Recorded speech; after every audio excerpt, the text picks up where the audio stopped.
Be slow to be smoother, be smooth to be faster. That is a sentence that I think it's really effective when applied to improving your pronunciation skills and English speaking skill in general. Why do I say that?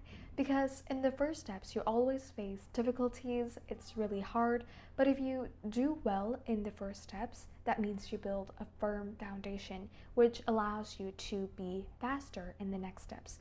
But if you don't do these steps well, you ignore the mistakes you make in your very first steps, then it would just be mistakes after mistakes after mistakes and will leave you with no motivation to continue studying English. A number of English learners face a lot of difficulties when it comes to building the foundation for the English speaking skill, and that is why I made this video. So now let's get started. According to a conducted survey, about 80% of colleges and universities in America and England still use IPA in their programs. It just goes to show the importance of the IPA when it comes to learning English. Even the colleges and universities have to use it, right? But a number of learners, they don't learn the IPA because firstly, they think it is unimportant, or like they can still read the words based on their letters, or secondly, they think that it is too hard and then they don't learn it. But I really think you should learn the IPA because it has lots of benefits. Firstly, it helps you to pronounce a word accurately. Of course, the IPA is like born to help you with that, so learn the IPA. Secondly, it helps you to avoid difficulties with new words. It will help you with your speaking and listening skills. Of course, when you learn how to pronounce a word accurately, it really helps with those two skills.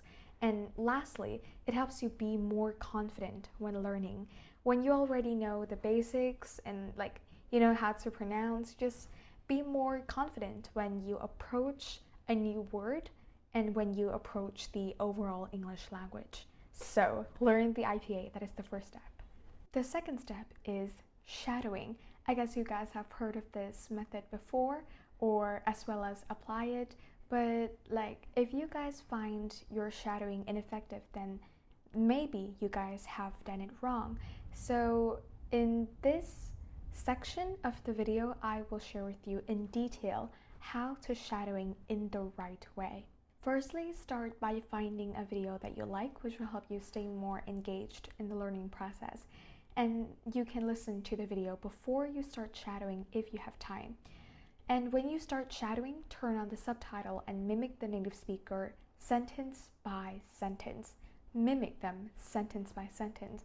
And then you can move on to a paragraph at once and try to shadowing until you can totally match them. You're just like the mirror. You speak with them simultaneously, but you're just like mimicking them, try to match their intonation, the point that they stop, the point that they raise their voice, the point that they lower their voice.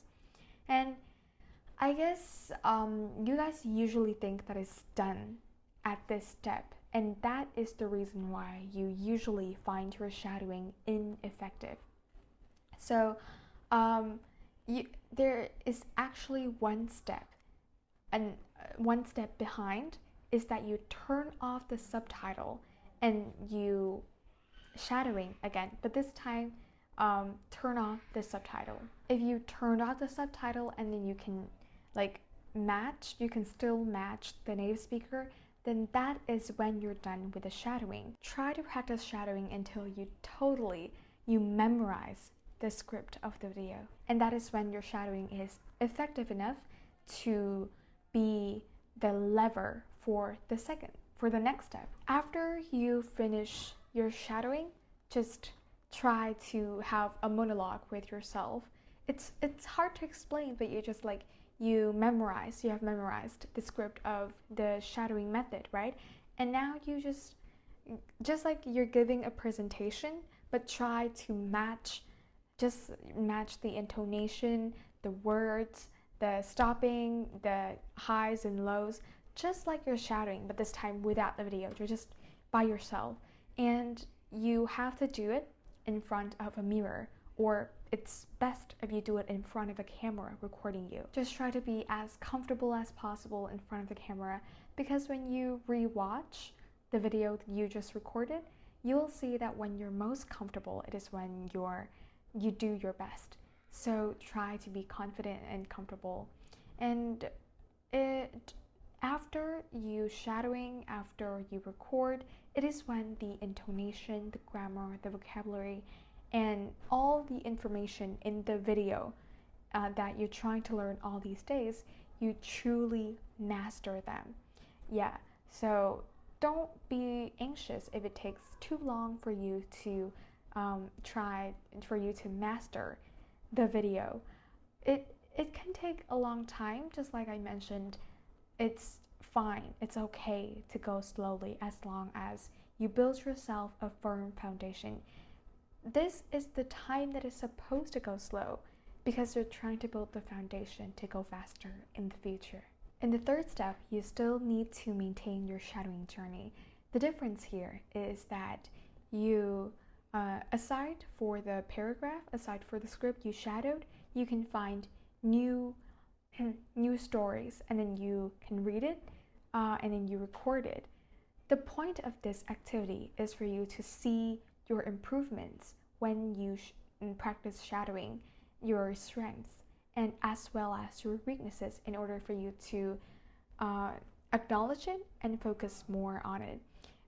So it may be awkward to listen to your voice at first. I go through this a lot, even right now, but yeah, if you do it regularly, you can spot lots of difference that not only prove that you're making progress, but also can be the motivation for you to continue making progress every day.